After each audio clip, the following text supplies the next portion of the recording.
അസ്സലാമു അലൈക്കും വറഹ്മത്തുള്ളാഹി വബറകാതുഹു. ഇന്ന് ഈ വീഡിയോ ചെയ്യുന്നതിൻ്റെ ഉദ്ദേശം, ഈ കഴിഞ്ഞ ദിവസം അനിൽ കൊടിത്തോട്ടം എന്ന ഒരു ക്രിസ്ത്യൻ പാസ്റ്ററും കെ നൗഷാദ് എന്ന് പറയുന്ന ഒരു മുസ്ലിം സഹോദരനും തമ്മിൽ നടന്ന ഒരു ഡിബേറ്റ്. വിഷയം ഖുർആനിൻ്റെ ദൈവികത, ബൈബിളിൻ്റെ ദൈവികത. അതിൻ്റെ ഒരു ചെറിയ ഒരു അവലോകനവും അതിൽ കൊടിത്തോട്ടം ചോദിക്കുന്ന ഒരു ചോദ്യത്തിന് മാത്രം ഉത്തരം നൽകുക എന്നുള്ളതാണ്. അവലോകനം എന്ന രീതിയിൽ പറയാനാണെങ്കിൽ, അതിനു മുമ്പ് നടന്ന നമ്മുടെ ക്ലബ് ഹൗസ് ഡിബേറ്റ് നമ്മൾ ശ്രദ്ധിച്ചതാണ്. മുസ്ലിം പക്ഷവും അപ്പോളജറ്റിക്സ് എന്ന് പറയുന്ന ഒരു പറ്റം ആളുകൾ, TFM ട്രൂത്ത് ഫൈറ്റേഴ്സ് എന്ന് പറഞ്ഞ് നടക്കുന്ന ഒരു ഫ്രഞ്ച് ഗ്രൂപ്പും തമ്മിൽ നടന്ന ഒരു സംവാദത്തിൻ്റെ അവലോകനം നമ്മൾ സെപ്പറേറ്റ് വീഡിയോ ആയിട്ട് ഇതിനു മുമ്പുള്ള ഇതേ ചാനലിൽ നമ്മൾ ഇറക്കിയിട്ടുണ്ട്. ഒരു 20 മിനിറ്റ് അവലോകനം നടത്തിയിട്ടുണ്ട്. അവിടെ അവരെന്ത് സ്റ്റാൻഡ് എടുത്തോ, എത്രത്തോളം സംസ്കാരശൂന്യമായിട്ട് അവരവിടെ പെരുമാറിയോ, ഡിബേറ്റിൻ്റെ എല്ലാ റൂളുകളും മറികടന്ന് അവിടെ സംസാരിച്ചോ, അതേപോലെ തന്നെയാണ് ഈ മൂത്ത പാസ്റ്ററും ഇതിനകത്ത് ചെയ്തിരിക്കുന്നത്. അതിനകത്ത് അവർ പൊതുവായ വാക്കുകൾ വെച്ചിട്ട് ഗോത്രദൈവം, മദ്രസ പൊട്ടം, അങ്ങനെയുള്ള ആ രീതിയിലുള്ള ഓരോ വിശേഷണ നാമങ്ങൾ വെച്ച് ഓരോ ലൈനിലും അങ്ങനെ ചേർത്തവർ പറഞ്ഞു നമ്മൾ പറഞ്ഞു. അതുപോലെ വിഷയത്തിന് ബന്ധമില്ലാത്ത വേറെ പുറത്ത് നടന്ന ഡിബേറ്റ്സുകളും MM അക്ബറും ഇതെല്ലാം അതിനകത്ത് കൊണ്ടുവന്നു പറഞ്ഞു. നേരെ വിഷയത്തിൽ നിന്ന് സംസാരിക്കാതെ മുസ്ലിങ്ങളെ എങ്ങനെയെങ്കിലും ടാർഗറ്റ് ചെയ്ത് അവർക്കെതിരെ ഒരു നെറേറ്റീവ് ഉണ്ടാക്കി അവരെ അവഹേളിക്കുക എന്ന ഒരു ഉദ്ദേശം മാത്രമാണ് ഡിബേറ്റിന് വരുന്ന ക്രിസ്ത്യൻ അപ്പോളജറ്റിക്സ് ആൾക്കാർക്കുള്ളത് എന്ന് നമ്മൾ ആ വീഡിയോയിൽ പറഞ്ഞു. ഡിറ്റോ അതേ സെയിം തന്നെയാണ് ഈ കൊടിത്തോട്ടം ഡിബേറ്റിൽ നടന്നിരിക്കുന്നത്. ഈ ഖുർആൻ്റെ ദൈവികത, ബൈബിളിൻ്റെ ദൈവികത അതിൽ നിന്ന് സംസാരിക്കാതെ നേരെ ചാടുന്നത് പ്രവാചകൻ്റെ സ്വഭാവത്തിലാണ്. അതിന് സെപ്പറേറ്റ് ഡിബേറ്റ് ആ ടൈറ്റിൽ വെക്കുമ്പോൾ അതിനകത്ത് സംസാരിക്കണ്ടേ. അപ്പോൾ നമ്മൾ അതിനെതിരായിട്ട് ജീസസിൻ്റെ സ്വഭാവം വെച്ച് നമ്മൾ സംസാരിക്കും. അപ്പം നമ്മുടെ മുസ്ലിം സംവാദകൻ ബൈബിളിൻ്റെ ഖുർആൻ്റെ ദൈവികതയിൽ നിന്ന് സംസാരിക്കുമ്പോൾ, ക്രിസ്ത്യൻ സംവാദകൻ സംസാരിക്കുന്നത് മുഹമ്മദ് നബിയുടെ ക്യാരക്ടറിനെ കുറിച്ചാണ്, അദ്ദേഹത്തിൻ്റെ സ്വഭാവത്തെക്കുറിച്ചാണ്. അപ്പോൾ ഏതിനാണ് ഇപ്പോൾ മറുപടി പറയാൻ പറ്റുക?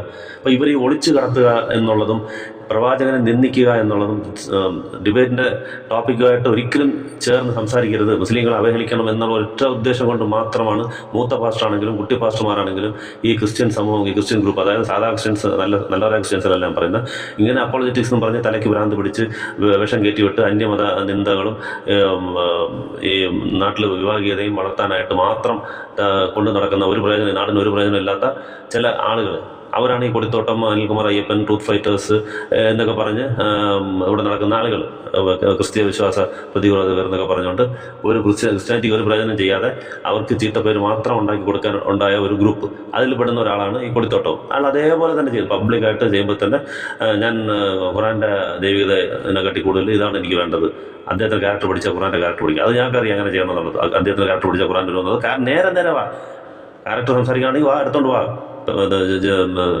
ജീസസിൻ്റെ ക്യാരക്ടർ, മുഹമ്മദ് നബിയുടെ ക്യാരക്ടർ, അങ്ങനെ ടൈറ്റിൽ വെച്ച് സംസാരിക്കുക. അതല്ലേ ആണത്വം.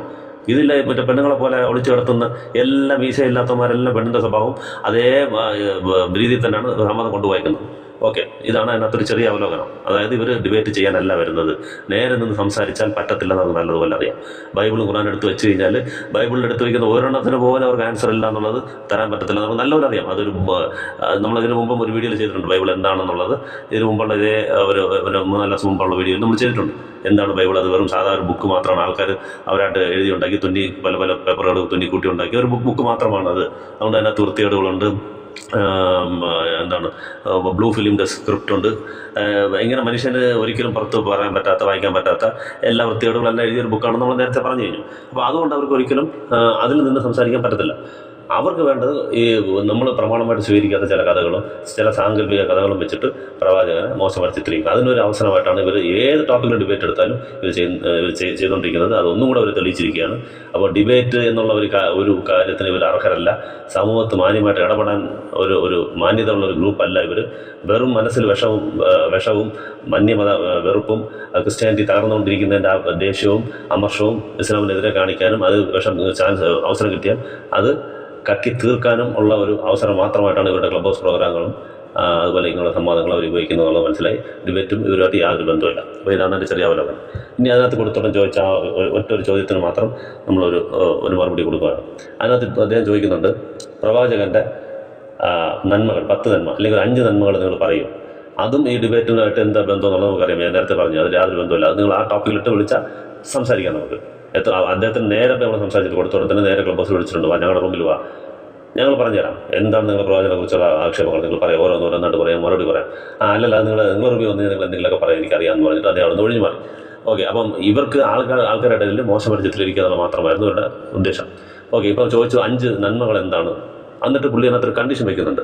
അദ്ദേഹത്തെ പഠിപ്പിക്കലല്ല വേണ്ടത്, പ്രാക്ടിക്കലായിട്ട് അദ്ദേഹം ചെയ്ത് കാണിക്കണം, ഓരോന്നും പ്രാക്ടിക്കലായിട്ട് ചെയ്ത് കാണിക്കണം എന്നുള്ളത്. ഇത് എങ്ങനെയാണോ എല്ലാം പ്രാക്ടിക്കലായിട്ട് ചെയ്ത് കാണിക്കുന്ന ആളുകൾ പ്രൂവ് ചെയ്യാൻ പറ്റും. ഇപ്പം മാതാപിതാക്കളെക്കുറിച്ച് പ്രവാചകൻ പറഞ്ഞിട്ടുണ്ട്. അദ്ദേഹം കുട്ടിയായിരിക്കുമ്പോൾ തന്നെ മാതാപിതാക്കൾ നഷ്ടപ്പെട്ടു പോയി. അപ്പോൾ അതെങ്ങനെ പ്രാക്ടിക്കലായിട്ട് കാണിക്കാൻ പറ്റുക? അപ്പോൾ മെസ്സേജ് ജനങ്ങളുടെ മുമ്പിലാണ് ഇത് പറയുന്നത്. അവരുടെ മുമ്പിൽ ഒരു കാര്യം ഉപദേശിക്കുമ്പോൾ അതനുസരിച്ച് നടന്നില്ലെങ്കിൽ അവർ റിയാക്ട് ചെയ്യും. യേശുവിനെ പോലെ ഒരു 3 വർഷത്തെ ചരിത്രം മാത്രമല്ല പ്രവാചകനുള്ളത്. ബാക്കി 18 വർഷം എവിടെ പോയെന്നോ ഒന്നും അറിയാൻ വയ്യ.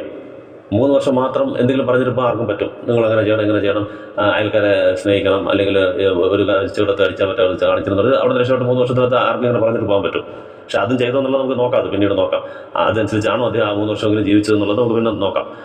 അപ്പോൾ പ്രവാചകൻ അങ്ങനെയല്ല, ജനിച്ച് വളർന്നത് അവിടെ തന്നെയാണ്. 40 വയസ്സ് വരെ അവരുടെ കൂടെ തന്നെയാണ് ജീവിച്ചത്. പിന്നുള്ളത് 23 വർഷം പ്രവാചകനായതിനു ശേഷവും മക്കയിലും മദീനയുമായിട്ട് ആ ആളുകളായിട്ട് തന്നെയാണ് ഇടപെട്ടത്. അപ്പം അദ്ദേഹം ഒരു ഉപദേശം തരികയും അത് അദ്ദേഹം തന്നെ ഫോളോ ചെയ്തില്ലെങ്കിൽ അപ്പോഴേ ആളുകൾ ചോദിക്കും.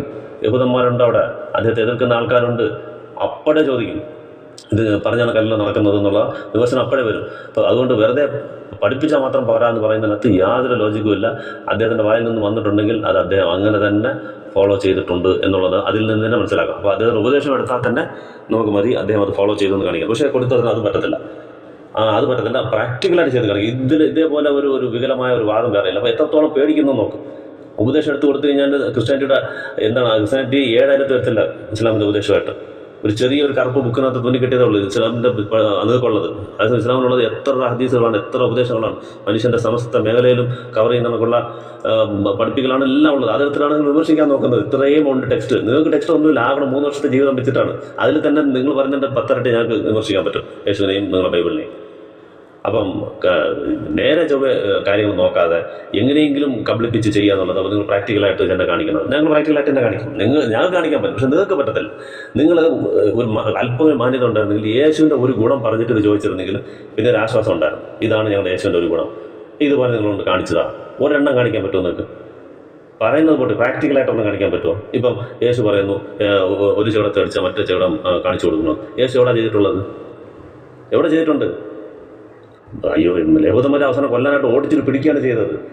ഞാൻ യാഗമായിട്ട് വന്ന ബലിമൃഗമാണ്, എന്നെ പിടിച്ചോണ്ട് പോയി നിങ്ങൾ യാഗം കൊടുക്കുമെന്ന് നേരെ മുമ്പ് അവരോട്ട് ഇറങ്ങി പോകാനല്ല ധൈര്യമായിട്ട് പോയത്, ഒളിഞ്ഞിരിക്കുകയായിരുന്നു.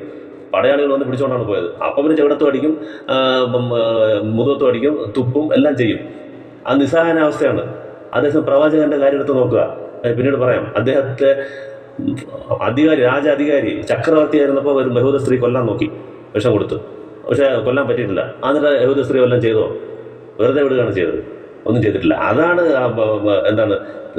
നമ്മളെ എതിർക്കുന്നവരെ, നമ്മുടെ ശത്രുവിനെ സ്നേഹിക്കുന്ന രീതി മുഹമ്മദ് നബിയാണ് കാണിച്ചത്, യേശു അല്ല കാണിച്ചത്. അപ്പം യേശുവിൻ്റെ ഉപദേശവും യേശു പ്രാക്ടിക്കലായിട്ട് നടന്നതും വല്ല ബന്ധമുണ്ടോ? ഇല്ല. അതിന് പറഞ്ഞെങ്കിലും അദ്ദേഹം നടന്നിട്ടില്ല. അതുപോലെ ശത്രുക്കളെ സ്നേഹിക്കണമെന്ന് പറഞ്ഞു. എവിടെ സ്നേഹിച്ചു യേശു? വാള് കൊണ്ട് മേടിക്കാനാണ് പറഞ്ഞത്. അവരെ വരുമ്പോഴത്തേക്ക് അവിടെ വെട്ടാനായിട്ട് വാള് മേടിക്കാൻ പറഞ്ഞു. അതനുസരിച്ച് അവരുടെ ശിഷ്യൻ ഒരാൾ ചെവി വെട്ടിക്കളയുകയും ചെയ്തു. എവിടെ ശത്രു? ഇതല്ലേ ശത്രുവിനെ സ്നേഹിച്ചത്? ഇതാണ് ശത്രുവിനെ സ്നേഹിക്കുന്ന വിധം. അതുപോലെ അന്യ മതങ്ങൾ ആൾക്കാരെ എന്ത് ചെയ്യാൻ പറഞ്ഞു? കൊല്ലാൻ പറഞ്ഞു. ഇസ്രായേലിലെ ദൈവത്തിനല്ലാതെ ആരെങ്കിലും ആരാധിക്കുന്നുണ്ടെങ്കിൽ അവൻ അപ്പോഴേ കൊല്ലണമെന്നാണ് പറഞ്ഞേക്കുന്നത്. അത് യേശുവായിട്ടിരിക്കുമ്പോഴല്ല, പഴയ യഹോവയായിട്ടിരുന്നപ്പോൾ. പിന്നീട് സെക്കൻഡ് പാർട്ടിൽ വേഷം മാറി വന്ന യേശു യഹോവ ഒന്നാണെന്നാണ് ഇവർ പറയുന്നത്. നിങ്ങളുടെ വിശ്വാസത്തിൽ നിന്നാണ് നമ്മൾ സംസാരിക്കുന്നത്. യഹോവ ആയിരുന്നപ്പോൾ ഇസ്രായേലിൻ്റെ ദൈവം, അതായത് ഇസ്രായേൽ എന്ന രാജ്യത്തിൻ്റെ ഒരു ഗോത്ര ദൈവം, ആ ഗോത്ര ദൈവത്തെ ആരാധിക്കാത്തവരെല്ലാം വാളിൻ്റെ വാൽത്തലയാൽ വെട്ടിക്കളയണമെന്നാണ് പറയുന്നത്. ഇതെന്ത് സ്നേഹമാണ്? അന്യമതസ്ഥരെ എങ്ങനെയാണോ സ്നേഹിക്കുന്നത്? അതുപോലെ ഒരു അന്യമതമല്ല, അപ്പുറത്തുള്ള ഒരു രാജ്യത്തുള്ള ഒരു സ്ത്രീ വന്നിട്ട് ഉപദേശം തരാൻ ചോദിച്ചപ്പോൾ നായ്ക്കുട്ടിയെ പട്ടിയുടെ മക്കളെ എന്ന് പറഞ്ഞ് ഓടിച്ചു. നായ്ക്കുട്ടിക്കൊന്നും ഞാൻ തരത്തില്ല എന്ന് പറഞ്ഞു. നായിൻ്റെ മോനെ നമ്മൾ വിളിക്കുന്നതിൻ്റെ ആ രീതിയിൽ. ഇതിലവിടെ നിങ്ങൾ വലിയൊരു സ്നേഹമായിട്ടും വലിയൊരു വെള്ളപ്രാവായിട്ടൊക്കെയാണ് കാണിക്കുന്നത്. എവിടെ ഇല്ലല്ലോ, ഒരു തരി പോലും സ്നേഹത്തിൻ്റെ അംശം ഒന്നും കാണുന്നില്ല. സംസാരത്തിലും പെരുമാറ്റത്തിലും നായ്ക്കുട്ടിയെന്ന് വിളിക്കുക, സർപ്പസന്തതികളെന്ന് വിളിക്കുക, വെള്ള പൂശിയ ശവകുടീരങ്ങളെന്ന് വിളിക്കുക, വ്യഭിചാരം ചെയ്യുന്ന സന്തതികളെ എന്ന് വിളിക്കുക. എങ്ങനെയാണ് ഒരു ആൾക്കാരെ നേർവഴിക്ക് നടത്താൻ പോകുന്ന ആൾക്കാരോട് സംസാരിക്കേണ്ടത്, ബഹുമാനിക്കുന്ന രീതിയിൽ എങ്ങനെയാണ്? അവർ തെറ്റ് ചെയ്യുന്നതിൽ തെറ്റാണ്, ഇത് ചെയ്യാൻ പാടില്ല, അങ്ങനെയല്ല പറയേണ്ടത്. ഇങ്ങനെ നിങ്ങൾ പറയുന്നതും ഇതുമായിട്ട് യാതൊരു ബന്ധമില്ല. അതുകൊണ്ടാണ് നിങ്ങൾക്ക് അവിടെ ഒന്നും കാണിക്കാൻ പറ്റാത്തത്. എന്ത് കാണിക്കും നിങ്ങൾ? ഇതിനകത്ത് ഏത് ഇത് കാണിക്കും? ഇത് കാണിച്ചു കഴിഞ്ഞാൽ ഉടനെ നമ്മൾ തിരിച്ച് പറയത്തില്ല. എവിടെ പറഞ്ഞു? അവിടെ അയൽക്കാരനെ സ്നേഹിക്കുന്നത് പറഞ്ഞാൽ ഇങ്ങനെയാണ് അയൽക്കാരനെ സ്നേഹിക്കുന്നത്, അവരെ കൊല്ലാനാണ് പറഞ്ഞത്, അന്യവസ്ത്രം കൊല്ലാനാണ് പറഞ്ഞേക്കുന്നത്. അതുപോലെ ഒരു സ്ത്രീ ഓടി വരുന്നു എന്നെ ഉപദേശിക്കുക, അതിന് നായിൻ്റെ മോനെ എന്നാണ് വിളിക്കുന്നത്. ബാക്കിയുള്ള വിശ്വാസികളെയും ഇങ്ങനെയാണ്, അവിടെയുള്ള ആൾക്കാരെല്ലാം വളരെ മോശമായിട്ടാണ് അഡ്രസ്സ് ചെയ്യുന്നത്. ഇതെല്ലാം നിങ്ങൾക്ക് വെച്ചിട്ട് നിങ്ങൾ എങ്ങനെയാണ് ഞങ്ങളുടെ അടുത്ത് വന്നിട്ട് ചോദിക്കുന്നത്? അപ്പം നിങ്ങളുടെ സ്റ്റാൻഡ് എന്ന് പറയുന്നത്, ബേസിസ് എന്ന് പറയുന്നത് വളരെ വീക്കാണ്. ഇപ്പോൾ ഞാൻ ഇത്രയും പറഞ്ഞതിന് ഒരു റെഫറൻസ് കൂടെ പറയാം. അതായത് 2-ാം ദിനവൃത്താന്തം 15:12-13 അതിലാണ് ഇതിൽ മറ്റു ദൈവങ്ങളെ ആരാധിക്കുന്നവരെ കൊല്ലണമെന്ന് പറയുന്നത്. അതുപോലെ ആവർത്തനം 13:6 മുതൽ 10 വരെയുള്ള വചനങ്ങൾ, അതേ ആവർത്തനത്തിൽ 17 മുതൽ 2 മുതൽ 5 വരെയുള്ള വചനങ്ങൾ, അതുപോലെ ആവർത്തനം 13 മുതൽ 7-12. ഇതിനകത്തൊക്കെ ആരാണെങ്കിലും പെണ്ണാണെങ്കിലും ചെറുപ്പമാണെങ്കിലും വയസ്സായ ആൾക്കാരാണെങ്കിലും എല്ലാവരെയും കൊല്ലണമെന്നാണ് പറഞ്ഞേക്കുന്നത്. അതുപോലെ ഞാൻ പറഞ്ഞ വേഷന്മാർ വന്ന സമയത്ത് എന്നെ എതിർക്കുന്ന ആരാണെങ്കിലും, ഞാൻ അവരെ പുറത്ത് ഭരിക്കാൻ ഇഷ്ടമുള്ള ആരാണെങ്കിലും എൻ്റെ മുമ്പിൽ വെച്ച് അവനെ കഴുത്തറുത്ത് കൊല്ലണമെന്ന് പറഞ്ഞത്, സ്ലോട്ടർ ഹിം എന്നാണ് പറഞ്ഞേക്കുന്നത്. അതേപോലെ ലൂക്ക് 19:27. ഇതാണ് യേശു ശത്രുക്കളെ സ്നേഹിക്കുന്നതിൻ്റെ രീതി. ഞാൻ പറഞ്ഞില്ല മറ്റേ ഇസ്രായേലല്ലാത്ത ആൾക്കാരെ പട്ടികളെന്ന് വിളിച്ചെന്നുള്ളത് മത്തായിയുടെ 15:26. അതുപോലെ വാള് വാങ്ങിക്കാൻ പറഞ്ഞത് ശത്രുക്കളെ കൊല്ലാനായിട്ട് ലൂക്കോസിൻ്റെ 22:36-38.